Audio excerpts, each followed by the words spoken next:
Good morning, ladies and gentlemen. This is Jazz from Jazz TV Show.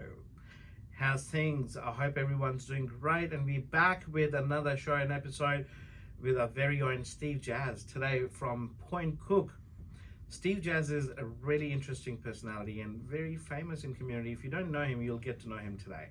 Steve, very good morning. Good morning, Jazz. How are you? Very well, thank you. This good morning was really musical as well. Tell us a little bit more about, rather than me doing the introduction for yourself, tell us who's Steve Jaz and what you're about, Steve. Well, firstly, thanks for inviting me onto your show. My name's Steve. I've been a resident here in Point Cook for close to, I'd say, and Seabrook actually, for probably about 15 years. Wow. A couple of years after coming into Seabrook, I saw an opportunity here in Point Cook, Stockland to take out a lease and open up a music studio. Great. So this is where we are right now, recording out of Music Valley Studios. And yeah, since that time, I've become quite involved with the community, from being part of festival committees, doing a lot of work with pop-up parks, being just a big part of raising a family in Point Cook. Beautiful. I've seen you doing a lot of great stuff, and the studio, first of all, is amazing. You've done really well. Oh, thank you. So when did you start it? Like, today's discussion, just for the audience to know, it's not about real estate today. It's about us. It's about us people, because a lot of people in the community, especially the young ones, will get a lot of messages from yourself. Someone who's ideally working hard to get to a point in their life, or perhaps get to a journey of their career, maybe, or they're starting out, or maybe they are in the path of their career. Someone who's possibly looking at someone like yourself who can guide them, and or perhaps in general, life experience is all about life experience. It's about the journey that you've gone through, Steve. Yeah, so the journey, gosh, if someone had told me what an entrepreneur job looks like, I'd probably reconsider it. But one big word is liability and responsibility and accountability. I was having this conversation with one of my team members yesterday, and just trying to get there, because I really valued his feedback. And we have some new guys starting, and I said, look, do I come across like I'm a bit of a father figure, that I'm going to provide for you and that you can rely on me for absolutely everything? And I think he didn't want to admit it, but I think I do come across like that, because I guess there's a part of me that wants to help musicians, and I have a really soft spot for musicians. I'm a musician myself. I got family members, and I've worked with musicians, and I know their mindset, and hence why this is one of the fundamental reasons why I decided to launch this company. The mission is really about helping them turn their skills, their passion and knowledge into careers that eventually, if they want to go that far. Otherwise, if they just want to develop their skills, we want to help them do it a lot seamlessly. Correct. Help them navigate the industry, and just give them all the resources they need to not get stuck in a really dark space, because it can get very confusing, very daunting. There isn't a place that basically lays out the pathway for you, hence why this is what we do. I can resonate that to real estate journey as well. I mean, I've been fortunate enough myself to start out and learn from what I call them best in the industry, and hand-holding and showing the path is critical. In our industry as well, it's quite common for a new person to go through a lot of hard work and a lot of trial and errors before they can actually get to a path, which is, you're talking 5-10 years. But if you start with the right office, and if you are trained and mentored by someone who actually wants to help you, I'm fortunate enough to have my mentor, where I started, and I still look up to him as well, and I can certainly relate to that. Yeah, mentors, and I think that's a good topic to kind of go deeper into, because without without seeing and meeting some inspiring mentors or who became mentors, they were initially speakers. Yes. That really opened my mind up to a new way of thinking. Right. And this really started for me at the age of about 26, 27. Right. When I first started getting into personal development, and Gotcha. it was the first real education that I had. Right. It's that it wasn't institutionalized. It was real, practical, deep heart work. Yeah. When I say heart, as in working on your Yes. heart, working on what's core and fundamental to your values, and how to then gradually translate Right. that into an expression and a business. Right. Which is not something that's taught in the public institution. So they've got a lot of catching up to do, and the coaching world. I mean, if you think of sort of people like Tony Robbins and Dan Sullivan from Strategic Coach, it's the second fastest growing industry in the world, which says a lot. Exactly. And it's not the institution. We're talking, just to be very clear, it's Correct. not performance coaching as in athlete coaching. It's not coaching within an institution like a university or a public sector. Correct. It's the private sector. Correct. That is so needed, that is on the forefront of getting results and cutting through the bullshit. Correct. That you don't necessarily need. So more of a direct path, and that's where Exactly. for me, when I first started hearing about these concepts, it was a group called MGB Seminars, and I went to their seminar. They talked about everything from mindset to quantum mechanics and metaphysics, and some of the concepts just really resonated with me. And then I had to sign up, and then from then my life just changed. Wow. That is great. It's all about the first step.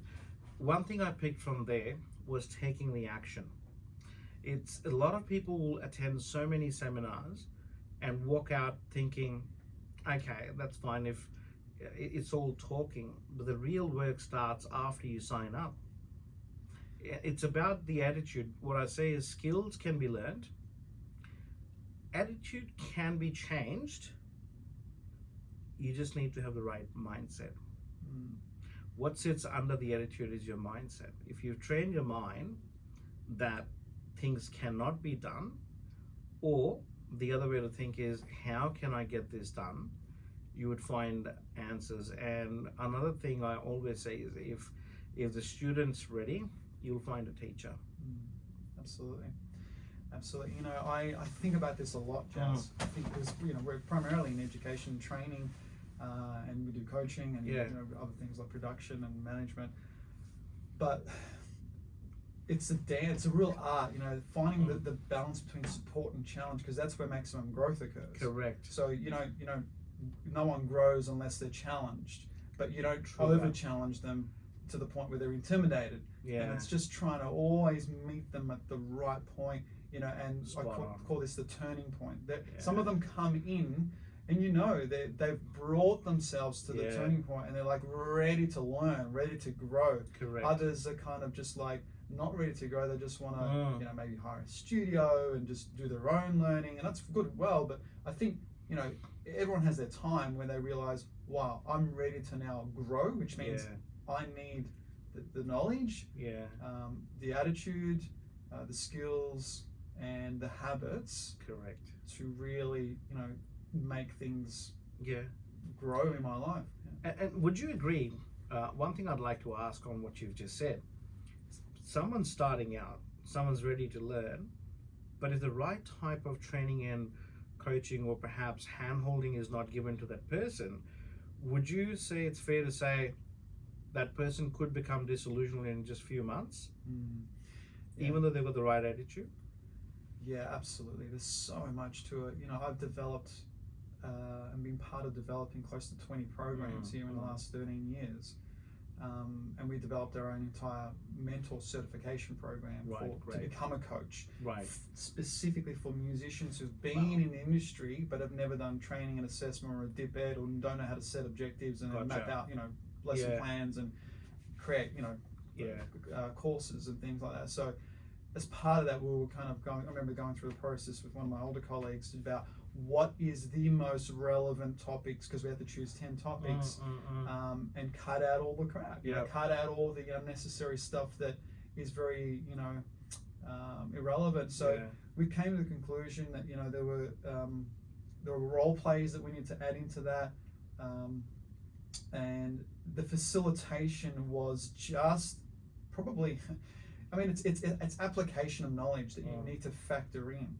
So when you have knowledge, it's one thing to learn, it's another thing to apply. So as an example of that is, okay, let's learn to record. Great. Now, once you've learned to set up the recording session, okay, with the knowledge and the practical skills, now we need to apply it in a realistic context. So now what we're going to do is we're going to match you with producers and singers, and you're going to have timelines and deadlines to perform, because without that application, you don't translate those skills into actual, a portfolio. You can't execute. You don't have any demonstration of proof that you've been able to achieve it.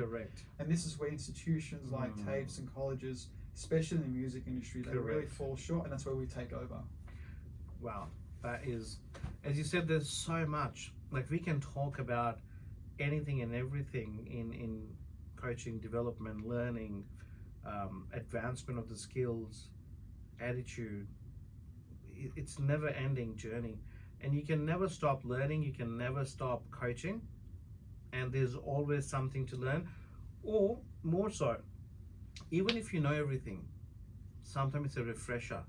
You know what they say is, one of my coaches say, you know what you know, but do you do what you know? Nice. Right? So we know so many things, but we get busy with life, family, work, appointments, daily activities, huddles in life, and then you tend to and then you need to sort of allocate a time to sit back and review your day, you review your week as well, to understand how can you be better next week or next month and next year. Well, you touched on a critical thing, reflection. So how do you facilitate reflection? Because it doesn't come naturally unless you schedule time in to reflect, reflection is the highest form of awareness. Exactly. And again, if you're always learning, great, but that's in it. That won't be executed and fully delivered in a productive way unless you take the time to reflect. So there's all these elements that need to be considered. I'll give you another example of that. One-on-one coaching versus group coaching. Correct. You can't gain the benefit of group coaching. One cannot replace the other. And there's a certain thing that one-on-one coaching can't offer that group coaching can, especially when you're learning in front of peers, because by observation and watching others step up, that's a silent, it's like the silent treatment, right? That I've noticed that gives them the push because it's proof.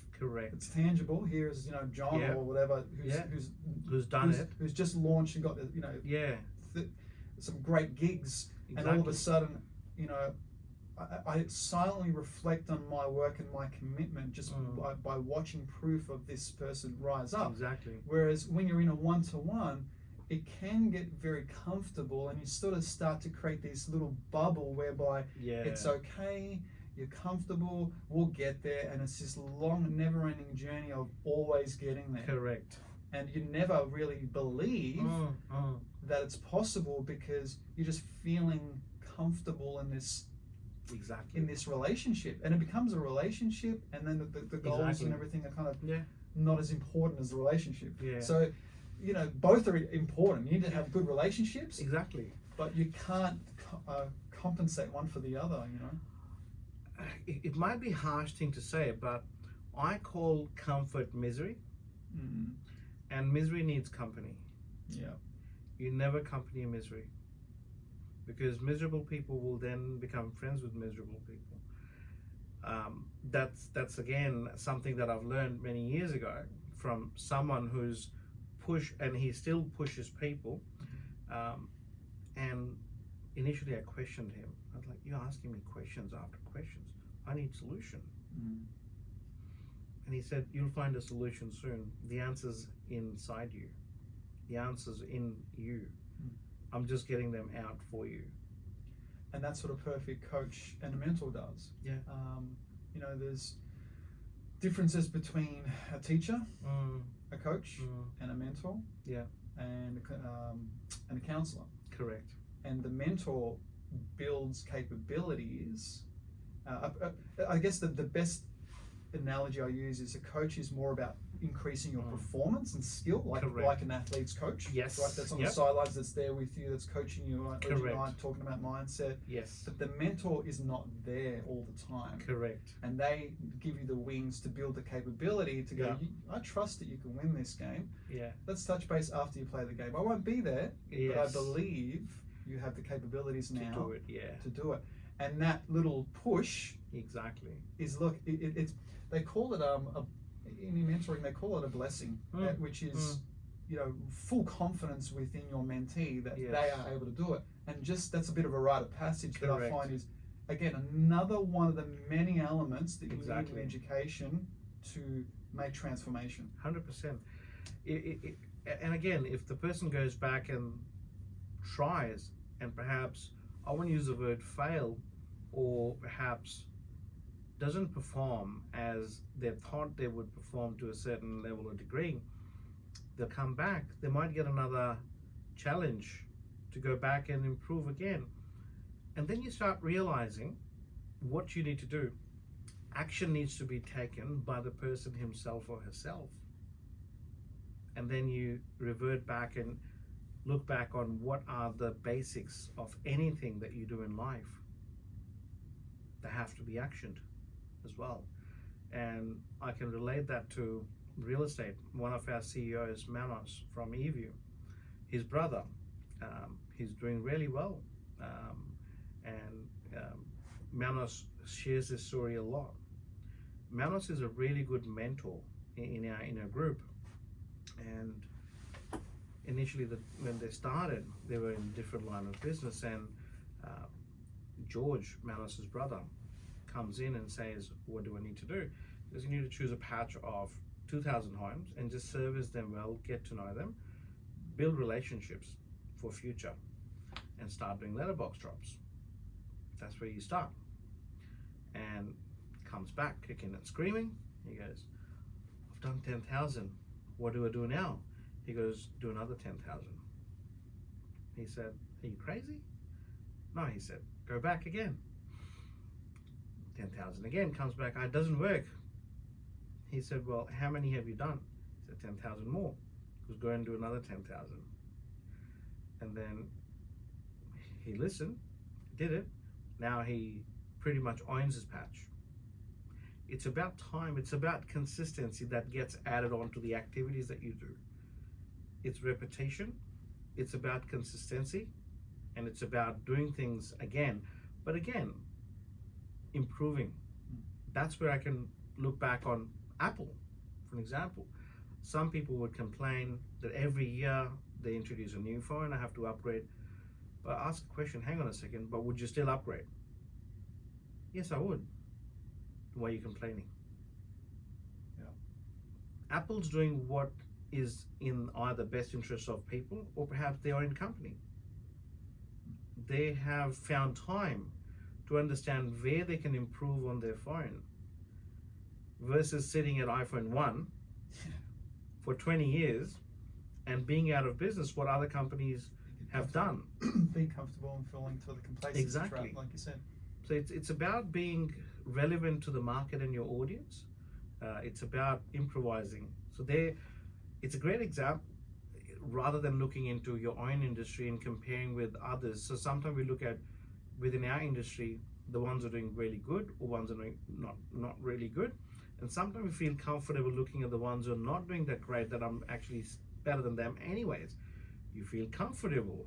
You hit your set point, your plateau, and you're like, exactly. oh, I'm good now. And then all of a sudden, meanwhile, the 10,000, 20,000, 30,000 letter drop, upcomers start to, without you realizing, take the market share. Take the market share. Exactly. Exactly. Bit of a marathon, isn't it? Exactly. It's about chipping away. But coming back to you again, how did Steve Jaz started? What was the turning point? Yeah, look, I had a bit of an alignment in spiritual, mental, and sort of, in a lot of different ways. So when I was, as I said, when I was 26, 27, this was after I'd done my training, and I started music when I was 11 and did a lot of my traditional training and went to the Conservatorium of Music, You know, I was doing 4 to 8 hours a day of practice for many Right. years, Wow. moving my piano around Melbourne as I was doing share accommodation, Wow. Great. which was grinding it tough. You know, for Yeah. someone that wasn't, you know, I hardly had, you know, any money. I was, you know, a musician You've all going to been to uni. there, yeah. But you know, I was walking. I remember doing this market research job for a few years, and I used to. At one point, I was living with my grandma in Thomastown, Nice. and the market research job was in a place in St Kilda, Okay. and my uni was in Richmond. Wow. And what I would do, this is 3-4 nights a week. This was my test in Right. terms of my commitment, right? Wow. I'd go to, you know, catch a bus, transport Mm. to uni. Then after uni, I'd go into St Kilda, and you know, this is like, you know, maybe from 5 to 10 at night, doing, you know, market research, calling people and surveying them. Nice. And then at 10, I would catch public transport all the way back to Thomastown Station, and then for another half. And I'd get back to Thomastown Station at around maybe 11, and then it was a half an hour walk Wow. back to my grandma's, and I did that for 3 or 4 nights of the week consistently. How many And- years? Well, I think I stayed there for about 3 or 4 years, Wow. but this similar pattern happened. You know, so I didn't have a car, I didn't have money. You know, I had to walk, I had to catch public transport, I had to work. And so when I look at that now, Feel proud? I do feel proud, but I You should. realized this is really where I developed, you know, it was the work ethic that and the commitment and the consistency that I think brought me to the point where I realized I now have the capability to work at that level Yeah. and, you know, and achieve results. Discipline, I'll say as well. Absolutely. Discipline. And I got all Because of that without from- discipline, you can't do it. And perhaps subconsciously you had that in mind that you want to do something good for yourself. Because, or perhaps you don't think consciously at that time.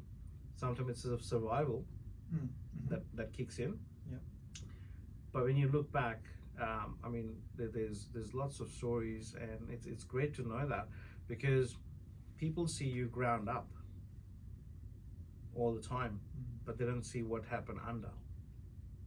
Yep. Many years ago. Well, they see what's happened on the stage, but they don't ask you to see what happened Behind the backstage, stage, right?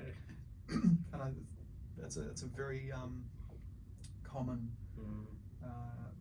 Yeah, and it's, I mean, not everyone wants to know what it takes to build a music business, to build any business. Correct. And you know, they just It's love hard to live in a work. bit of a fantasy or a, you know, sort of an Instagram hope that, you know, Exactly. the more likes I have, then, you know, you Likes don't pay your bills. two-dimensional, I call it.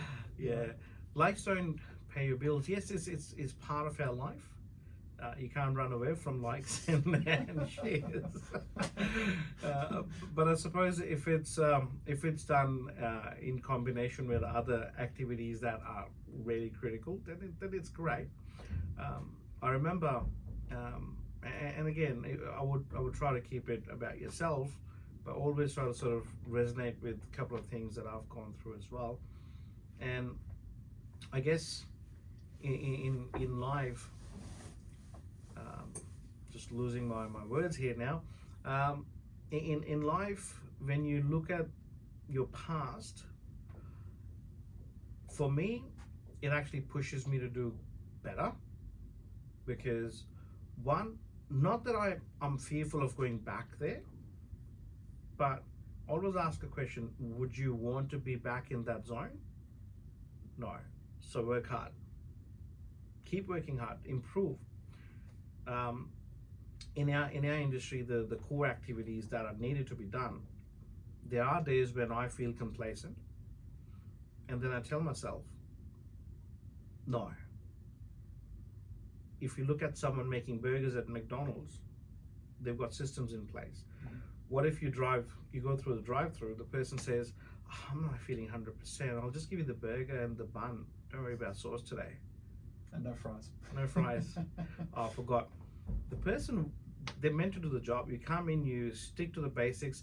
Again, it goes back, measuring, putting in systems in place, and looking at dissecting them again. Are they working? Where you need to improvise as well. And goes back towards where you started. I think you respect where you've started, and it's a great journey that you've just shared. And for a lot of young ones, the ones who are possibly looking at or looking up to you as someone like yourself, a message for them is, yes, hard work is important. With the new generation, I get to hear a lot, work smarter than harder, because all these social media messages and reels and memes say smarter versus harder. You'll work smarter when you actually work harder, because you'll come up with ideas. It's great to come up with ideas, but you still have to work hard. And you have to execute those ideas. Exactly. Show up consistently, put the hours in, make the calls. Exactly. And if I ask you one more question, Steve, what would be your message to someone who wants to get from point A to point Z like that? How old are they? Let's break it up. Maybe an aspiring 20-year-old to begin with. Yeah. So someone who's now, leaving the fair, was considering to going into independence because they're making their own, choices, looking for their own community, to their own identity. This is an interesting age because I find a lot of musicians, particularly, they're done with schooling, right? Or they're in halfway through uni. So they're really, what they're looking for is not a lot of the time they're not looking for more, by this stage, more teaching. Yeah. They're looking for more community. Yeah. And they want to experience life. They want to experience it, and I find that you just even offering, coaching and having the mindset around the benefit of learning and growth by that stage. They honestly, I think 70 to 80% of musicians I speak to in that age, because they've just finished year 12 and they want to get out into the world, they don't want to. They say they don't want to learn, but they want to experience. And so for them, I think just go out and take as many opportunities as possible to experience the workplace. But throw yourself in.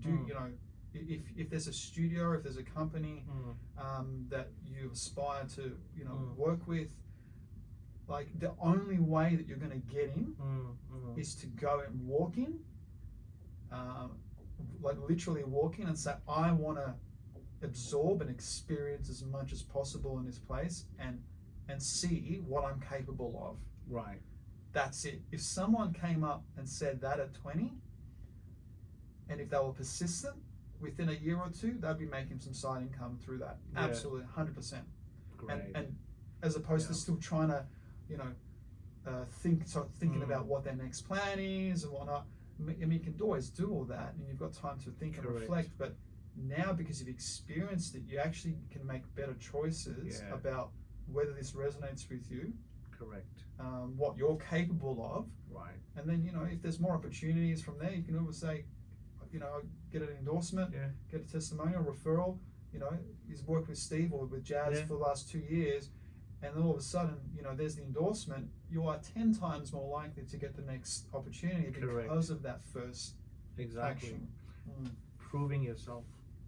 Yeah, and also learning to see what you're capable of. Exactly. Because you might come in and realize, oh, you know what, I'm not willing to move. All I want to do is be in front of a computer because I've been raised in Gen Z, and but you're really good on socials and digital, and you can organize things online. Great. If there's an opportunity there, show us what you're capable of. Correct. Because I can tell you, there's only limited time that I have, and I've outsourced a lot of this in the past. But if someone comes in wanting to contribute and learn and grow in their skill set, that's only a win-win-win for all parties involved. And make yourself that good that whoever you're working with is fearful of losing you. Make yourself that good. Yeah, show the value that you have. Show the value. And at which point, and that's going to take time. That won't happen I can guarantee, less than 3 to 6 months. Exactly. No more it takes time. Yeah, definitely. It takes time. If I ask you choices, if you're starting out today, money or experience, what would you choose first? Always experience. Experience? Great.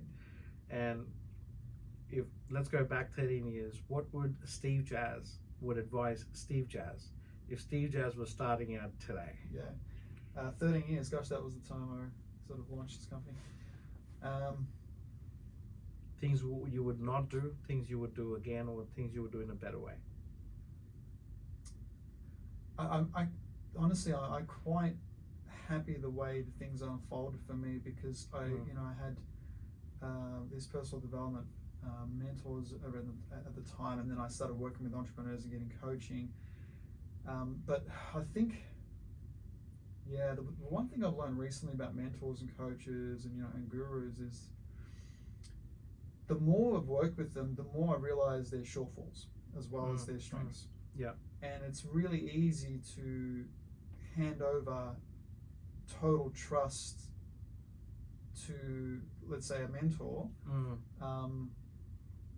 because maybe they've got great credibility. Correct. Maybe they've made $1 million in the last year and earnings, whatever it is. But at the end of the day, if I was to say one thing to Steve, it's, you're driving this thing. This is your company. Correct. This is your mission.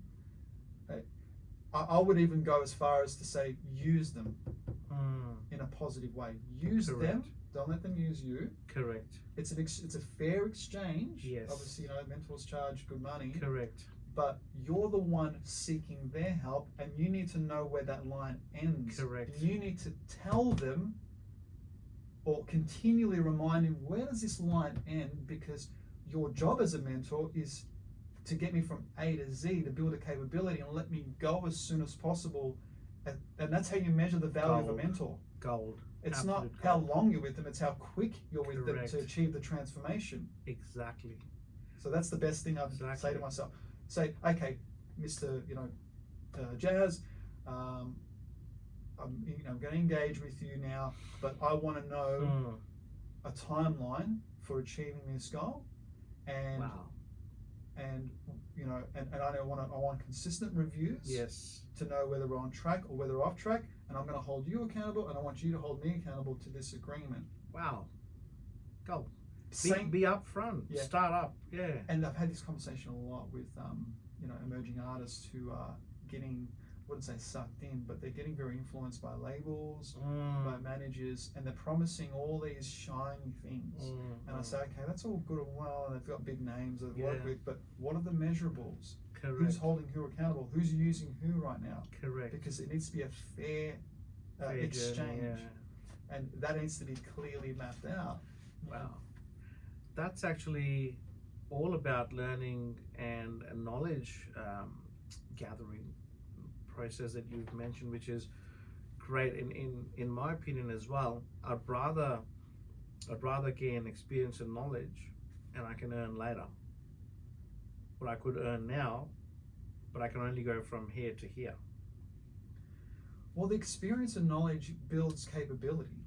Correct. Right. So there's the 4 C's. I'm not sure if you're familiar with Dan Sullivan, but Dan Sullivan is someone who's incredible. He's actually the world leading coach. He teaches people like Anthony Robbins and all these other entrepreneurs.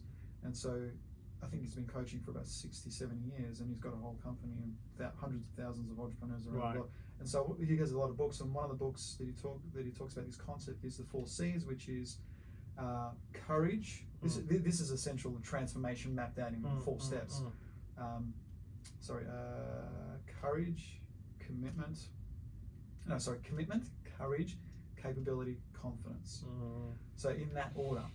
So the first thing, when you see an opportunity, whether you're at a personal development seminar, investment choice opportunity, you need to have the commitment. You need to essentially decide to commit that, to embark on that journey. Once you decide and you fully commit, what happens then is you're going to be tested.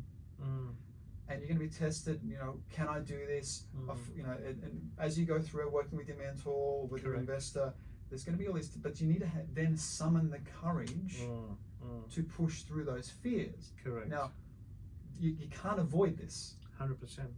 But through that courage, through those tests, you build the courage to build the capabilities. Exactly. And then once you have the capabilities, you have the confidence. And it's in that order. So what a lot of people are sort of waiting for is when I have the confidence to do that, that's when I'll commit. Wow. And that's a wrong way of thinking if you kind of look at the mechanics of life. Exactly. And if you dissect what we do in general in life, if you sit back and think the actions that you take is all about commitment. I get to hear this a lot from my wife as well. If I need something, I get things done pretty quick. And if I'm told to buy something online, it takes me about 3 days to order it. Okay. Right? And if I need something really bad, I would research in 10-20 minutes online, jump on here, call a few people up, find out, do I need it? Yes. What do I need to order? Get it done. Commitment. Mm-hmm. You're committed to get that things done in action. Mm-hmm. It's about, I mean, it's funny that you brought this up. I was thinking about if my wife watches this and she'd be like, yeah, you need to show some more commitment when I tell you to place an order online for me. Yeah. I mean, not that I delay it every time, but some of the time when I think we don't really need that. Right. Yeah. So and again, commitment, courage to do things. Just jump into it. Sometimes it's overthinking would actually not get you anywhere. And the turning point, I remember, it brings you to the discomfort that thing would or perhaps has put you in, would also build courage and commitment as well. Mm-hmm. in at some point. Yeah. Because there's a reason why you make your mind say yes, is either you potentially see the discomfort coming if you don't take action, or you've been there, done that as well. Mm-hmm. So I remember when we made the decision of starting Jazz Real Estate, it was a discomfort that I was put in as well. It all happened because of discomfort. The company I was working with all due respect, I had a really great mentor, but it was out of his hand because I was bold. I was out there doing things which the corporates don't like as well. A lot of personal branding the corporates don't like, and I was told every time to delete that post, delete this post, delete that video, just post something about Michael Jackson purchased this mansion back in the days he was alive, or perhaps Beyonce has sold her mansion. I was like, well, what do people in Point Cook have to do with that? Mm-hmm.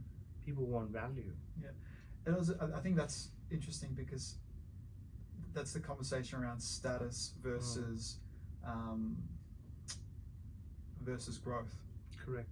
And if you kind of think about money and experience, there's kind of synonyms almost, or they're very parallel. So money is a static feature.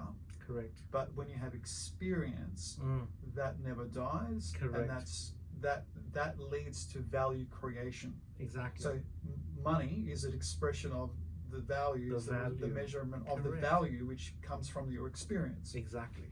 And if you can't add value, especially in our field, if we can't add value to someone's life and we can't get results and value, we can't give value and get results, we're not needed. Yeah, no deal. No deal.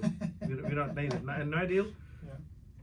The agency out of business, right? Yeah, and even if you can't truly help someone, and being, we have people that come across, into studios or inquire, and if they've got their own systems, their own team, their own marketing, if we can't help them, we'll just be honest and say, you're doing great. Like, we can't help you. Correct. All the best. Yeah. And that's good. Correct. It's good because it shows that they're kind of hit the level, and maybe someone else can help them. Correct. But that needs to be established really up front. Is there value exchange? Correct.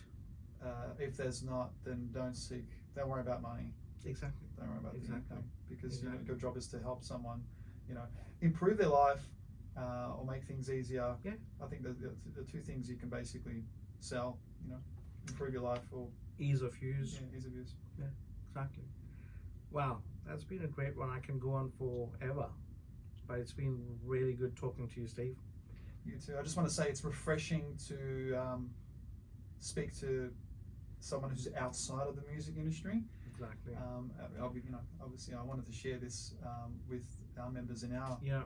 community as well, because one thing I want to say to our members is, when I got started, I was associating a lot with musicians, but I started associating with non-musicians who were entrepreneurs, who were coaches, who were investors in real estate.